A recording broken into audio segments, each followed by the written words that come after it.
चलिए शुरुआत करते हैं आज की न्यूज़पेपर की। हम पहली न्यूज़ देखेंगे काउंटर टेरर नेटवर्क से रिलेटेड। इसमें बताया गया है कि केंद्र सरकार टेररिज्म से कैसे करके लड़ सकती है। तो इसके लिए उसको स्टेट गवर्नमेंट की भी हेल्प की ज़रूरत पड़ती है। मतलब कि टाइम पर जो जांच एजेंसियां हैं ना, उनको भी जो इनपुट है ना वो आसानी से मिलते जाए। राज्य सरकारें नॉर्मली क्या काम करती हैं ना, उतनी ज़्यादा जानकारी को शेयर नहीं करना चाहती, ठीक है, या फिर उसमें डिले हो जाता है। इन्हीं सब के कारण जो है सरकार टेरर से नहीं अच्छे से निपट पाती। इसी को लेकर के एक बैठक हुई थी, ठीक है। तो अमित शाह हैं, उन्होंने डीजीपी को कहा है कि प्रोवाइड करिए आप adequate information through counter terror network. The union government has asked the state to share more intelligence input through the multi agency centre. ठीक है, एक प्लेटफॉर्म है जिस पे आपको बहुत सारी इन्फॉर्मेशन को शेयर करना है।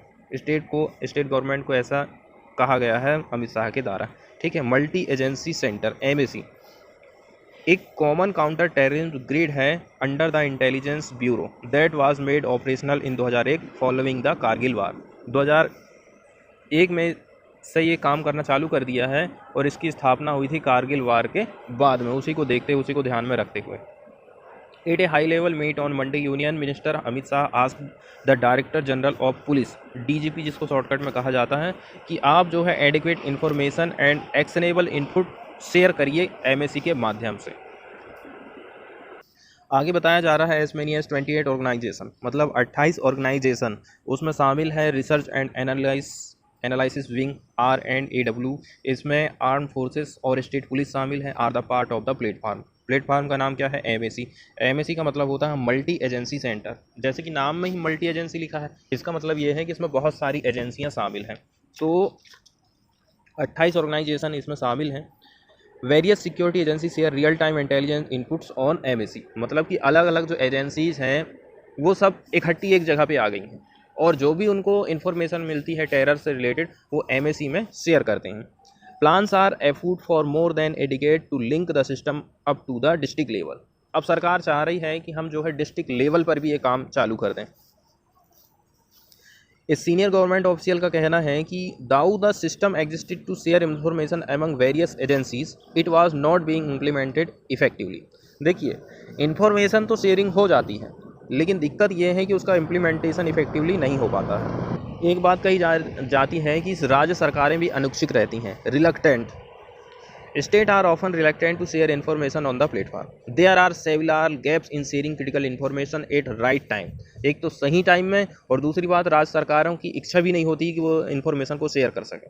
There are several gaps in sharing critical information at the right time. The meeting by the Home Minister will give a push to effort. लेकिन इस बार की जो मीटिंग हुई है थोड़ी बहुत तो इसमें हमें बढ़ावा देखने को मिलेगा। There are around 400 secure sites connected with MAC headquarter. ठीक है, 400 साइट्स ऐसी हैं जो कि MAC के हेडक्वार्टर से कनेक्टेड की गई हैं। इसके बाद वाली जो न्यूज़ दिल्ली से है, खाली आपकी इन्फॉर्मेशन के लिए है। देखिए, दिल्ली गवर्नमेंट ने डिसाइड करा है कि वो कर्फ्यू को इम्पोज करेगी सैटरडे एंड संडे के दिन till further order following the surge in corona cases in the city. The curfew will be in force from 10 PM on Friday till 5 AM on Monday. बताया जा रहा है कि शुक्रवार में रात 10 बजे से ये कर्फ्यू चालू हो जाएगा और सवेरे 5 बजे तक चलेगा मंडे के दिन। आगे बताया जा रहा है essential and emergency service will be exempted from the curfew. कुछ आवश्यक सेवाएं हैं जैसे मेडिकल हो गया और भी हो गया, कुछ सुविधाएं वो सब चालू रहेंगी। आगे the minister also said that avoid commuters. ठीक है, कम्यूटर मतलब होता है यात्री, ट्रैवलर। ठीक है, मतलब भीड़ भाड़ वाली यात्रा करने से आपको बचना है। बस और metro will run at full capacity, लेकिन ये सब चीज़ें जो है फुल कैपेसिटी के साथ में काम करती रहेंगी। दिल्ली ने ट्यूसडे के दिन 5481 केस को रिकॉर्ड किया है ओवर 24 आवर, 24 घंटे से। ठीक है, the highest in more than 7 month. पिछले 7 महीने का आप रिकॉर्ड देखोगे ना तो वो हाईएस्ट रहा है ट्यूसडे के दिन का। Chief minister Arvind Kejriwal and BJP leader Manoj Tiwari also tested positive for the virus. Kejriwal और मनोज तिवारी जो है कोरोना पॉजिटिव पाए गए हैं।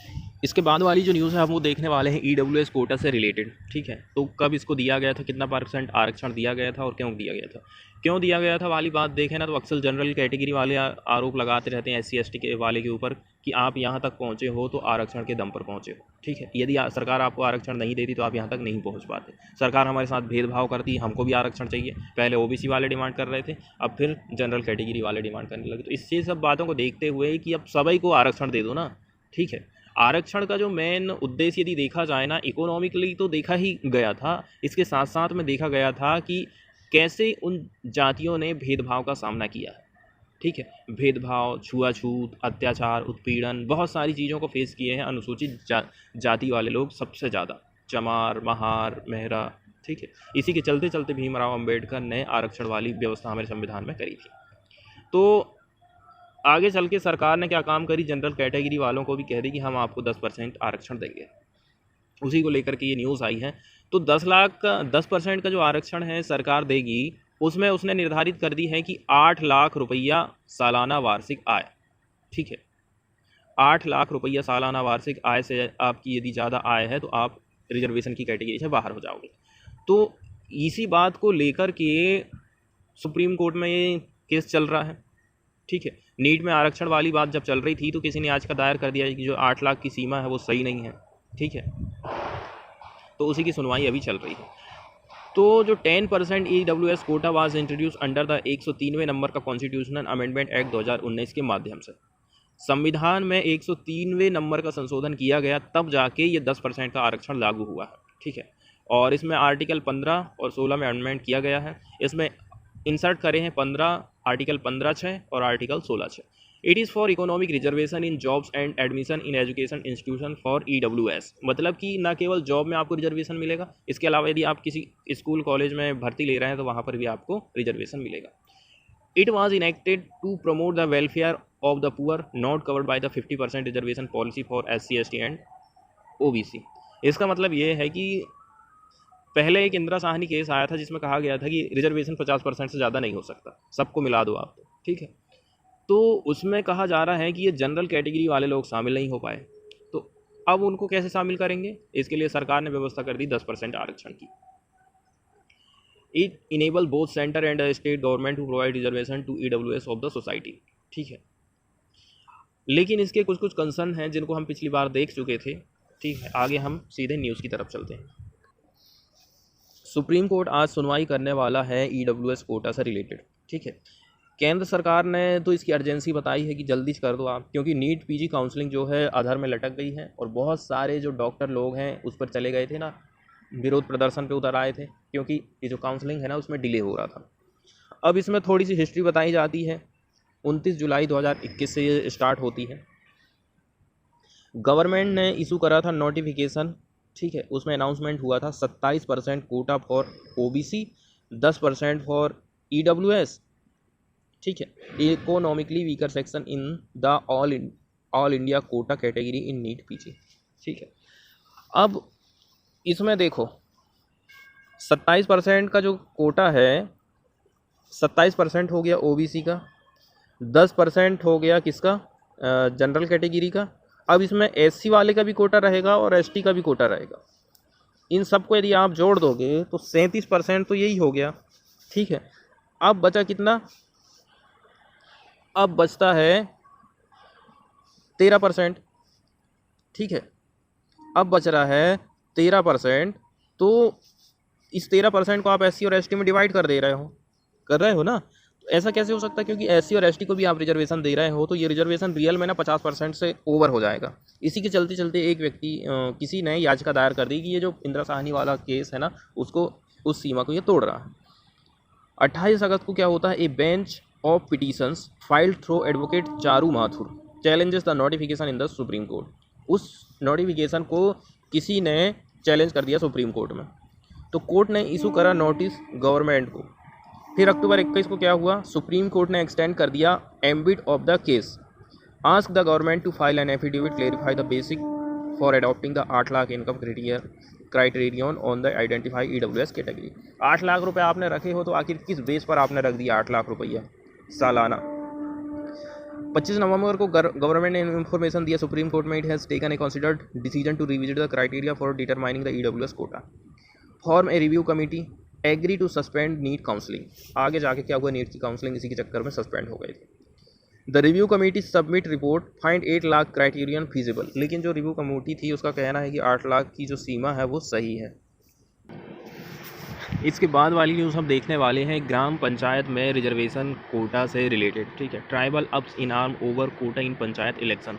मतलब कि ग्राम पंचायत का जो इलेक्शन रहता है तो उसमें जो एससी और एसटी कैटेगरी के लोग हैं उनके लिए कोई भी रिजर्व सीट का फ़ायदा उनको नहीं मिल पा रहा है। उसी बात को लेकर के ये न्यूज़ आई है। They threaten to boycott poll after not a single post was reserve for them in 23 out of 30 Orissa district. मतलब कि 30 उड़ीसा की डिस्ट्रिक्ट हैं तो इनमें से 23 में एक सिंगल पोस्ट भी उनके लिए रिजर्व नहीं है। इसी के चलते चलते उनका कहना है कि अब हम जो है इलेक्शन को बायकॉट करेंगे, हम वोट क्यों डालेंगे जब हमारे लिए जो रिजर्वेशन ही नहीं है, हम लड़ ही नहीं सकते, हम सरपंच नहीं बन सकते। कोरापुट डिस्ट्रिक्ट उड़ीसा के ये पिक्चर खींची गई है। तो एक काफ़ी बड़ी जो है मैसिव कंट्रोवर्सी हमें देखने को मिली है across non scheduled areas of Orissa. इस एरिया को नॉन शेड्यूल्ड एरिया माना जाता है उड़ीसा का। Tribals threatening to boycott and disrupt forthcoming panchayat poll. ठीक है, हम बायकॉट भी करेंगे और उसको डिसरप्ट भी करेंगे पंचायत इलेक्शन को। Organisations comprising tribal population are aggrieved that not a single post of sarpanch and block chairperson has been reserved for tribal in 23 out of 30 district non scheduled area की बात यहाँ पर करी जा रही। 22.5% ट्राइबल पॉपुलेशन है यहाँ पर इस एरिया में। Scheduled area are those which have predominant population from tribal community की। शेड्यूल्ड एरिया हम किसको कहेंगे? जहाँ पर प्रीडोमिनेंस है, पॉपुलेशन है from tribal communities.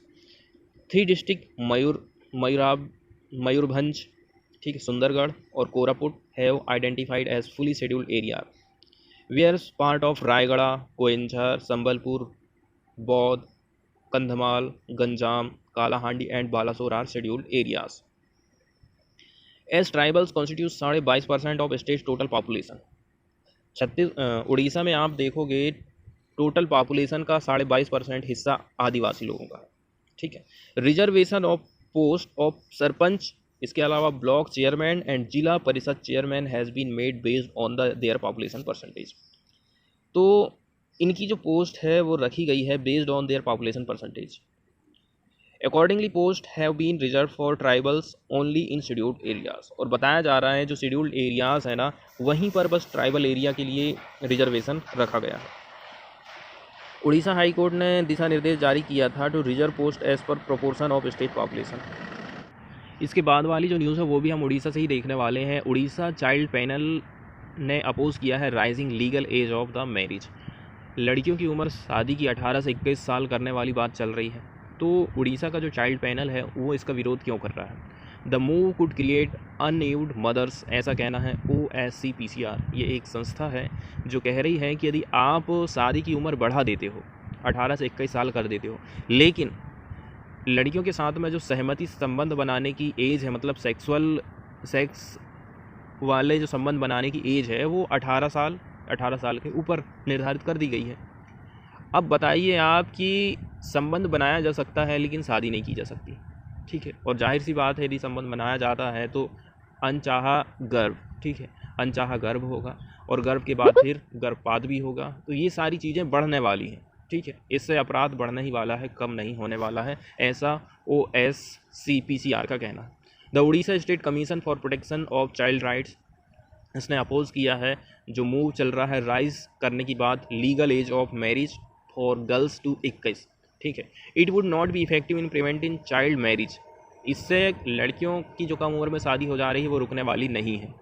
And at the same time it could create unwed mothers as another act permit consensual sex after 18, क्योंकि कॉन्सेशनल sex की जो एज है 18 के बाद उसमें सहमति दी गई है। एक और जो एक्ट बना है वो कहता है 18 साल के बाद, ठीक है, कि आप 18 साल की उम्र के बाद सेक्स कर सकते हैं, उसमें तो सहमति है। यही बात इनकी तरफ से कही जाती है। In a letter address to Vinay P Sahasrabuddhe, chairperson of the committee on education, women, child, youth and sport, OSCPCR chairperson Sandhyabati Pradhan का कहना है the change of legislation in isolation will never be able to stop child marriage unless there is socio behavioural change among the parent and community. जब हमें लिखने के लिए आ जाए तो हम क्या लिखेंगे कि एज बस बढ़ा देने से चाइल्ड मैरिज नहीं रुकने वाली है। सोशियो बिहेवियरल जो चेंज है जब तक लोगों में नहीं आएगा, माता पिता में नहीं आएगा और समाज में नहीं आएगा, तब तक ये जो शादियां हैं ना कम उम्र में होते रहेंगी। MS प्रधान का कहना है factor like distress and poverty, patriarchal norm and practices, lack of opportunity for schooling, employment and like are still contributing to a large extent to child marriage। सरकार को लग रही है कि हम केवल उम्र बढ़ा करके अर्ली जो मैरिज हो जा रही है उसको रोक लेंगे, लेकिन इसके अलावा भी बहुत सारे फैक्टर हैं। ठीक है, एम्प्लॉयमेंट की कमी है, घर की आवक नहीं है, और लड़की को 18 से 21 साल तक के कौन बिठा करके खिलाएगा, कौन रोके रखेगा। ठीक है, एक रीज़न ये हो जाता है, गरीबी है, डिस्ट्रेस है, पैट्रियार्कल नॉर्म्स है। ठीक है, and lack of opportunity for schooling, employment, ये सारे जो रीज़न है ना वो अर्ली चाइल्ड मैरिज को बढ़ावा देते हैं। There is also need to strengthen families by providing appropriate livelihood opportunity. ठीक है, आप उनको जीविका का साधन दीजिए ना, वो क्यों शादी करेंगे जल्दी से, उनकी पढ़ाई लिखाई का खर्चा कौन उठाएगा। यही सारी बातें हैं। और हम देख रहे हैं ना, नॉर्मली सेक्स, वो क्या बोलते हैं, रेप वाली घटनाएं आते रहती हैं, तो फैमिली वाले सोचते हैं कि ऐसी कोई घटना ना घटित हो जाए, या फिर ठीक है, और भी बहुत सारी बातें हैं, जैसे कि लड़की लोग भाग जाती हैं, ऐसे बहुत सारी चीज़ें रहती हैं जिसके चलते चलते घर वाले उनकी जल्दी शादी कर देते हैं। अब आगे बताएं, जानकारी दी जाती है कि कितने केस रजिस्टर्ड किए गए हैं नेशनल क्राइम ब्यूरो, ठीक है, नेशनल क्राइम रिकॉर्ड ब्यूरो के अंतर्गत। तो 785 केस 2020 में रजिस्टर किए गए हैं। ऐसे केसेस हैं ये जो कि 18 साल से कम उम्र में लड़कियों की शादी कर दिए हैं। 2019 में 523 थे और 2018 में 501 थे। और NFHS 5, अभी जो नेशनल फैमिली हेल्थ सर्वे आया था, 5वें नंबर का जो संस्करण आया था, उसमें बताया गया है कि 23.3% लड़कियां ऐसी हैं जिनकी शादी 18 साल से कम उम्र में हो गई है। इसके अलावा the juvenile justice care and protection act and the integrated child protection scheme have the scope to extend support to such vulnerable child only up to the age of 18. In such circumstance there will be no space to provide support to a child bridge or groom in between the age of 19 से लेकर के 81 rescued from child marriage। आगे जो act बताया गया है यहाँ पर, जिसमें कॉन्सेशनल सेक्स की जो एज है उसको 18 है ना, जैसे ही 18 साल होता है या फिर उससे अधिक उम्र होती है तो आप ये कॉन्सेशनल सेक्स कर सकते हैं। तो ये है the protection of children from sexual offences act 2012। ठीक, इसी कानून के तहत ये बात यहाँ पर लिखी गई। This implies that someone may have sexual act after 18 लेकिन would not be able to marry till 21, which will create new set of issues like increasing unwed mothers and foeticide thereafter. ठीक है, मतलब कि गर्भपात भी होगा, unwanted pregnancy भी आएगी। द OSCPCR का कहना, institute of the rising the legal age of the marriage of girls to 21, the minimum legal age both boys and girls must be 18। लड़कियों की 21 साल कर रहे हैं, उससे अच्छा ये है कि आप लड़कों की भी उम्र शादी की 18 साल करो। इसके बाद वाली न्यूज़ हम देखने वाले हैं राजस्थान से। ठीक है, नीति आयोग ने एक इंडेक्स जारी किया है जिसमें अलग अलग स्टेट को उसने अलग अलग रैंकिंग प्रोवाइड करी है कि उनके राज्य में स्वास्थ्य से रिलेटेड सुविधाएं कैसी हैं। तो इस मामले में राजस्थान गवर्नमेंट, मतलब राजस्थान राज्य को 16वां नंबर दिया गया है। टोटल 19 राज्यों की रैंकिंग थी, 19 में से 16वां नंबर दिया गया है राजस्थान को। तो इसी को लेकर के राजस्थान का कहना है कि ऐसा कैसे हो सकता है जबकि हम सभी मामले में अच्छा काम किए और हमें इतना पीछे वाली रैंकिंग कैसे मिली है, यही बात इस न्यूज़ में बताई जाती है। तो हेल्थ राइट्स ग्रुप्स हैं कहाँ के, राजस्थान के। ठीक है, जो कि स्वास्थ्य से रिलेटेड कुछ मुद्दे उठाते रहते हैं, ऐसे संगठन हैं राजस्थान के। उन्होंने कंसर्न जाहिर किया है नीति आयोग की जो हेल्थ इंडेक्स में है, जो कि 4थे नंबर की रिपोर्ट थी, उसमें जो उनको स्थिति दी गई है उसको लेकर के। The ranking was given recently on basis of 24 indicator. इसमें 24 इंडिकेटर का यूज़ किया गया है जो कि रिलेट करते हैं हेल्थ आउटकम को लेकर के, मतलब कि हेल्थ में यदि सरकार खर्चा कर रही है तो उसका रिजल्ट कैसा आ रहा है। इसके अलावा इसमें की इनपुट्स एंड प्रोसेसेस इसमें शामिल किया जाता है कि इनपुट्स मतलब सरकार ने क्या क्या उपाय करे और कौन कौन सी विधियाँ अपनाई हैं। द रिपोर्ट, जिसका नाम रखा गया हेल्दी स्टेट प्रोग्रेसिव इंडिया, इसको प्रिपेयर किया गया था नीति आयोग के द्वारा। वर्ल्ड बैंक भी इसमें शामिल है और union ministry of health and family welfare affair भी इसमें शामिल है। इसने राजस्थान को 16वां नंबर दिया है अमंग 19 बिग स्टेट, मतलब 19 जो बड़े बड़े राज्य हैं उनमें से 16वें नंबर पर है Rajasthan. Moreover the state has shown A decline between the base year 2018-19 and the reference year 2019-20। ज़्यादातर में 18-19 और 19-20 की तुलना आप करोगे तो उसमें डिक्लाइन ही देखने को मिला है स्वास्थ्य सुविधाओं। राजस्थान को एकदम ख़राब परफॉर्मर की कैटेगरी में रखा गया, worst performer. Rajasthan has been depicted as worst performer in health outcome measured in the form of neonatal. यहाँ पर जो नियोनेटल वर्ड आया है इसका हम मतलब देख लेते हैं। मतलब जो बच्चों की जो मृत्यु दर होती है ना, अंडर 5 ईयर की जो जिनकी डेथ हो जाती है वो नियोनेटल के अंतर्गत आ जाती है। And under 5 and maternal mortality rate, इसके अलावा जन्म के टाइम में जो महिलाओं की डेथ हो जाती है उसमें भी अच्छा परफॉर्म नहीं है। टीबी का ट्रीटमेंट, टीबी का इलाज की सक्सेस रेट कैसी रही है, कितना % ठीक कर पाई राजस्थान की गवर्नमेंट, ये सारे ऐसे छोटे छोटे इंडिकेटर थे। It falters even on institutional deliveries, इसके अलावा कितनी महिलाओं ने हॉस्पिटल में बच्चों की डिलीवरी करवाई है। इसके अलावा immunisation in comparison with other state, immunisation को भी यहाँ पर देखा गया, अदर स्टेट के साथ में तुलना करी गई है। एक एक्टिविस्ट हैं अटैच टू द जन स्वास्थ्य अभियान, जन स्वास्थ्य अभियान के एक एक्टिविस्ट हैं। He are demanded that the state government get its act together and take decisive step in improve health status of the people. इनका कहना है, देखो, right to health care act का हमने सही तरह से इम्प्लीमेंटेशन किया है, strengthening of primary health care and making free and rational medication accessible to all as the urgent step. मतलब कि हमने सही टाइम में दवाइयाँ भी अवेलेबल कराई हैं फ्री। इसके अलावा स्ट्रेंथनिंग प्राइमरी हेल्थ केयर, जो हमारा प्राइमरी हेल्थ केयर है उसको भी हमने मजबूत करा है। आगे Chhaya Pacholi, director of voluntary group Prayas है, इनका कहना है state government must ensure that all citizen to get free basic preventive and curative service. इनका कहना है कि स्टेट गवर्नमेंट के जितने भी लोग हैं उनको जो बेसिक प्रिवेंटिव और क्यूरेटिव सर्विस होती है वो फ्री में होना चाहिए within half an hour of walking distance as part of the right to health care. मतलब कि आप आधा से 1 किलोमीटर दूर जाओ और उतने में ही आपको बेसिक इलाज के लिए जो सारी सुविधाएं हैं वो आपको मिल जाएं। The state must also invest generously in primary health care, जो प्राइमरी हेल्थ केयर है उसमें भी इन्वेस्टमेंट करने की ज़रूरत है। इसके अलावा बताया जा रहा है maternal and child health service में भी बढ़ावा देने की ज़रूरत है, which should be delivered through an outreach in villages और through the institution such as anganwadi centre. गांव-गांव तक और आंगनवाड़ी तक भी हेल्थ में पहुंच जरूरी है।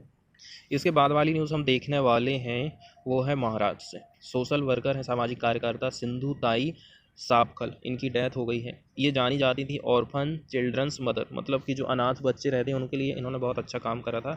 ऑर्फन चिल्ड्रंस मदर के नाम से ये जानी जाती। She died of heart attack eight private hospital, heart attack में प्राइवेट हॉस्पिटल में इनकी डेथ होने से ये न्यूज़ आई है।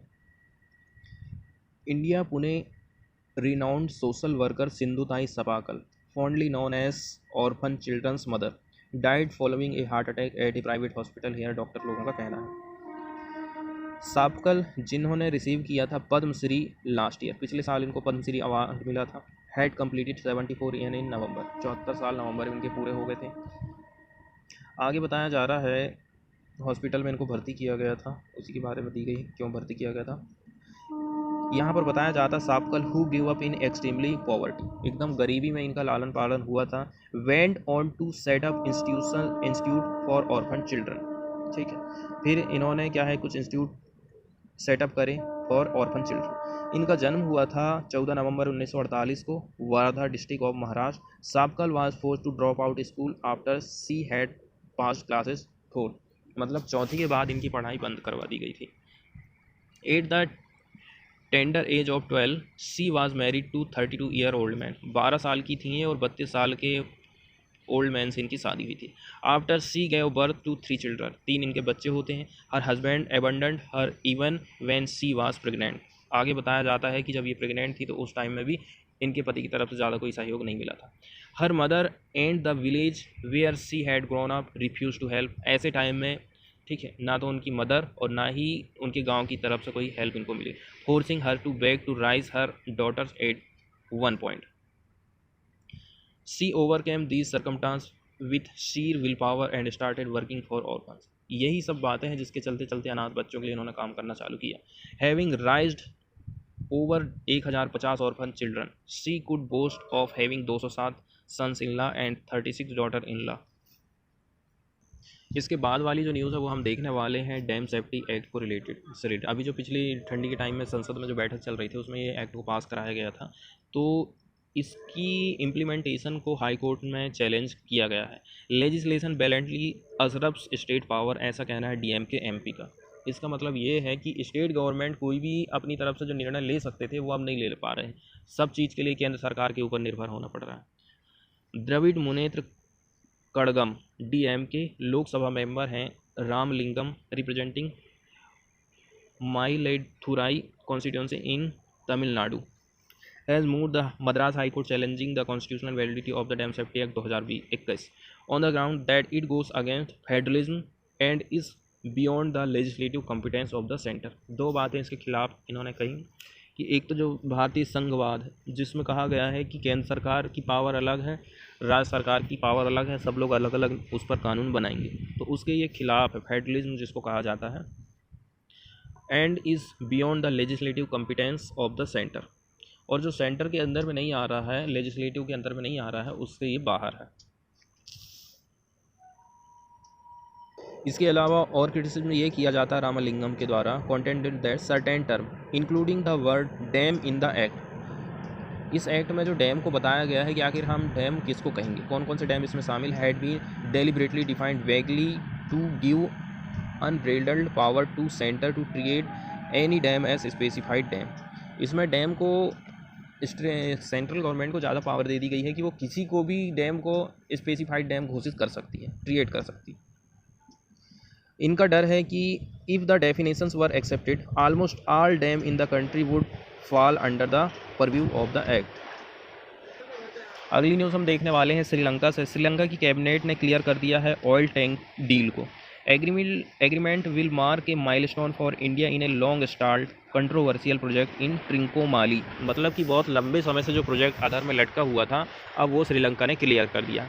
अब श्रीलंका की कंडीशन ऐसी ही आ ही गई है कि अब वो किसी प्रोजेक्ट को यदि रोक के रखता है तो उसमें उसी का नुकसान है, ठीक है, क्योंकि वहाँ पर इन्फ्लेशन बहुत ज़्यादा बढ़ गया है, खाद्य पदार्थों की कीमत बहुत ज़्यादा बढ़ गई है। इसके अलावा उनके यहाँ जो विदेशी मुद्रा का जो भंडार है, मतलब आपका कि डॉलर बहुत कम हो गया है, अब वो ज़्यादा चीज़ें कुछ इंपोर्ट नहीं कर सकता है। The Sri Lanka's cabinet has given its nod for a new deal announced by the energy minister last week to jointly develop the Trincomalee oil tank farm with India। ये जो ट्रिंकोमाली ऑयल टैंक फार्म है ना, ये किसके साथ में है ये प्रोजेक्ट, ये इंडिया के साथ में दोनों मिलकर के काम करेंगे। According to a press statement issued by the Department of Government Information on decisions taken at the first cabinet meeting of the year held on Monday, India and Sri Lanka have reached an agreement to implement a joint development project through diplomatic talk। Diplomatic बातचीत होगी और इसके बाद ये project चालू होगा। आगे यदि देखें हम अकॉर्डिंगली कैबिनेट ऑफ मिनिस्टर, तो इन्होंने अप्रूवल दे दिया है प्रपोजल को presented by minister of power to allocate 24 oil tank for the business activity, ठीक है, 24 ऑयल टैंक्स को एलोकेट किया जाएगा बिजनेस एक्टिविटीज़ के लिए of Ceylon petroleum corporation, to allocate 14 tank of the lower oil tank complex already in use by Lanka IOC, मतलब Indian oil corporation, for the company's business activity, and to implement a development project by a company named Trinco Petroleum Terminal Private Limited। Of the remaining 61 tanks, मतलब 51 to be owned by the Ceylon Petroleum Corporation and 49 रहेगा Lanka IOCA के पास। The statement did not mention the 50-year lease for the 14 tank run by Lanka IOC that the minister earlier spoke of according to local media। इसके अलावा natural harbour के बारे में बात करी जाती है। The signing of the agreement will mark a milestone for New Delhi in long stalled controversial project in Sri Lanka's eastern Trincomalee district which has an enviable natural harbour. आगे बताया जा रहा है, देखो, New Delhi has been keen on partnering Sri Lanka in developing storage tank of the Second World War era since it was first discussed around the time of India Sri Lanka Accord 1987। ये है world war second era के time के 1987 में एक बातचीत हुई थी इसी को लेकर के। Prime minister Narendra Modi during his visit to island nation in 2015 spoke of developing Trincomalee as regional hub. इसके अलावा अशोक लीलैंड को भी कुछ प्रोजेक्ट मिले हैं।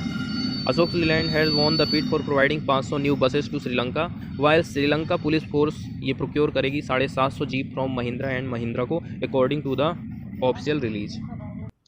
इसके बाद वाली न्यूज़ हम देखने वाले हैं, एक कैप्सूल से रिलेटेड ये न्यूज़ आई है। मोलनूपिराविर प्राइस्ड ₹8.35 एक कैप्सूल की कीमत यहाँ रखी गई है। तो ये जो कैप्सूल है ना, ये रिलेट करती है कोरोना के ट्रीटमेंट से related. Pharma major doctor Reddy's laboratory, doctor Reddy's की कंपनी है, ये एक कंपनी है जिसने ये कैप्सूल बनाई है। On Tuesday said it would launch 200 mg capsule of molnupiravir, the antiviral drug है that India recently granted emergency use authorisation for corona treatment. कीमत है एक कैप्सूल की ₹35, ठीक है। ब्रांड नेम है Molflu. Each strip would have 10 capsule, एक जो पत्ता रहेगा 10 कैप्सूल आएंगे, with the recommended dosage of 800 mg twice a day for 5 days. मतलब 800 mg twice a day for, एक दिन में आपको 2 बार लेना है फॉर 5 डेज तक। The total course of 40 capsule would course ₹1400, making it among the most affordable treatment option available to patient, ऐसा डॉक्टर रेड्डी का कहना है। मतलब ₹1400 में कोरोना का treatment. Moflu is expected to be available from early next week in pharmacies throughout the country with particular focus on state with a high case load, जहाँ पर ज़्यादा केस लोड है वहाँ पर जल्दी आ जाएगी। The drug would be manufactured in a facility approved by the US Food and Drug Administrator। निर्माण किसकी सहायता से यहाँ पर किया गया है, अप्रूवल दिया गया है, वो है US Food and Drug Administration। इसके बाद वाली न्यूज़ हम देखने वाले हैं फॉरेन वाले पेज से। China to modernise nuclear arsenal, nuclear arsenal को चाइना मॉडर्नाइज करना चाहता है। Beijing defend its atomic weapons policy, Beijing ने अपनी तरफ से सफाई दी है, ठीक है। Urges US Russia to reduce stockpile, और अर्ज किया है कि यूएस और रसिया को आप अपना ये जो ढेर सारा भंडारण कर से रखे न्यूक्लियर हथियार का, उसको आप कम करिए। चाइना ने ट्यूसडे के दिन कहा है it will continue to modernise its nuclear arsenal and called upon the US and Russia to reduce their own stockpiles, ठीक है। यहाँ पर स्टॉक पाइल्स वर्ड आया है, ठीक है। मतलब कि उनके पास जो भंडारण है ना न्यूक्लियर हथियार का, उसको आप रिड्यूस करिए। A day after global power pledge to prevent such weapons from spreading, और जबकि ग्लोबल पावर कैसे सोच रही हैं कि हमको जो है इस प्रकार जो इनका फैलाव हो रहा है उसको कम करना है न्यूक्लियर हथियारों का।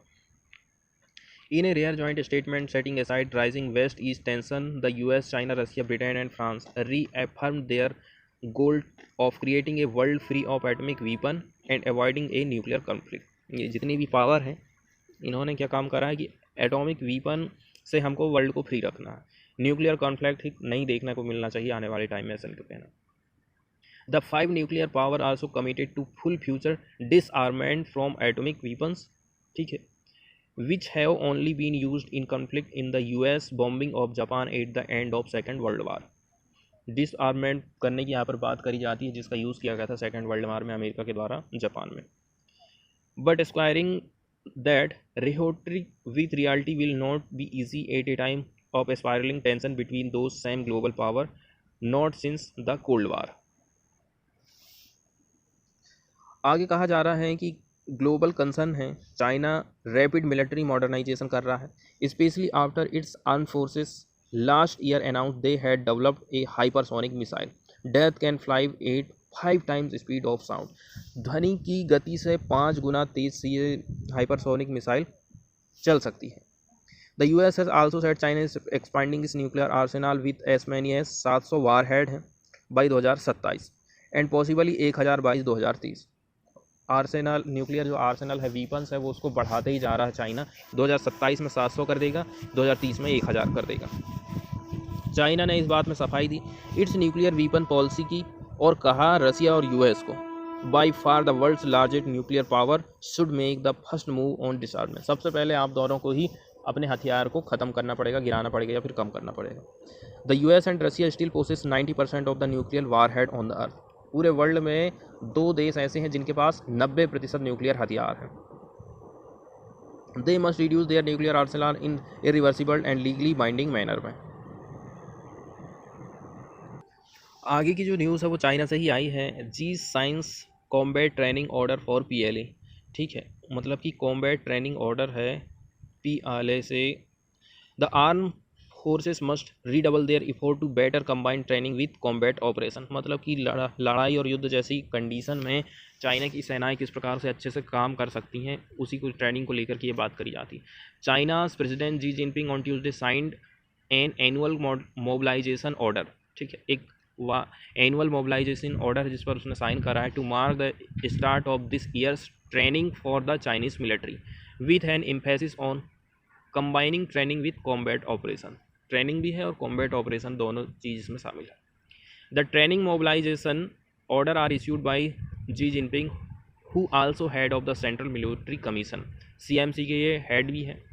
As usually in January and mobilization order have in the past impacted how the PLAs carry out its exercise that often begin in the subsequent weeks following the order।